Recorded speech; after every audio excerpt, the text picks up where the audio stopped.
Hey everybody, welcome back to another Coach's Log. This is Coach Rob, owner and coach at Positive Performance Coaching, and I want to talk to you guys and gals a little bit about strength training, specifically kind of how it fits inside of maybe your primary sport. Anything other than your primary sport should be noticed as auxiliary, meaning it is an addition to what you're already doing. Now, depending on the sport that you're in, and primarily this website and this coaching practice is aimed at endurance athletes, so multi-sport, cycling, runners, mountain bike, you name it. If it's got two wheels and there's legs or arms propelling you through space, I'm probably coaching that. Now, with that being said, we start taking a look at auxiliary training. It's not part of your primary program, is it? So when time is crunched and you just cannot fit it all in, the primary sport should always be front and center. Why am I saying this? These are things that I talk to my athletes about constantly. And I want to make sure that anyone new coming onto the practice has a resource that they can come to. And that's what this Coach's Log is all about. So when we take a look at auxiliary training and you think about strength training, that's usually the first thing that comes to mind. Lifting weights, resistance bands, maybe some TRX, that sort of thing. But there's more to auxiliary training than just that. It may also include things like mobility, flexibility, core conditioning, even mental training. So what are all these things? Well, mental training has a lot to do with trying to understand goals, trying to establish flow state in training and racing, as well as things in core mobility. What's the difference there? Flexibility. Well, flexibility is quite often to do about a range of motion and how far you can reach through that range of motion. Mobility is more about an individual joint's ability to bend through space. And then, of course, you've got core conditioning. Things like cycling and running are often referred to as pretty decent sports, especially cycling because it's such a low impact sport. The problem with them is that they utilize the core significantly, but guess what? They don't develop it.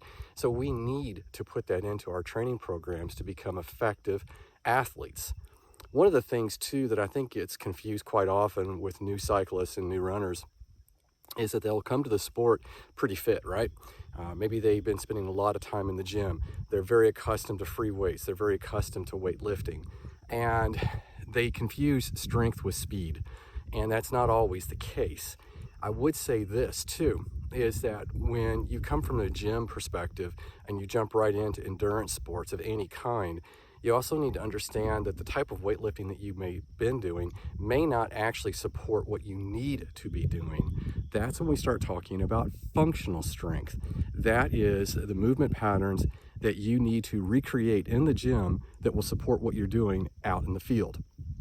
So for instance, a bicep curl.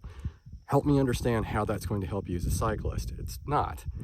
Things like shoulder shrugs. Yeah, I can see where that would help you as a cyclist, especially if you're having problems with your upper body, your neck, your shoulders being tight, your neck being tight, your head starting to hurt on long rides.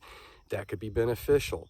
Things like squats, where you're using multiple joints to move yourself through space with weights or without, is also a wonderful way of developing functional strength for the bike and even the run.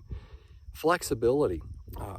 There's a lot of misinformation, to me even some bad science out there that talks about how the fact that it's not that beneficial in sport, and it really bothers me because I've gotten to the point with the studies on flexibility that they're not as beneficial as I just shake my head when I see it.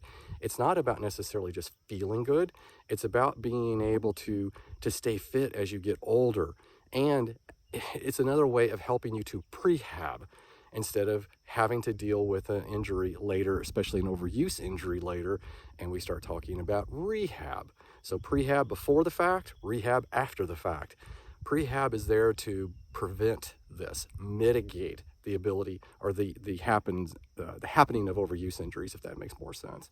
All right, everybody, this is just a really quick piece that I wanted to cover on auxiliary training and what it looks like in, at least in my practice, from a very, very broad perspective. If you've got questions about this, you're one of my athletes, you know how to get in touch with me. If you're new to this channel or any of my social media, feel free to leave a comment and we'll get back to you ASAP. Thanks, everybody. Have a great rest of your training week.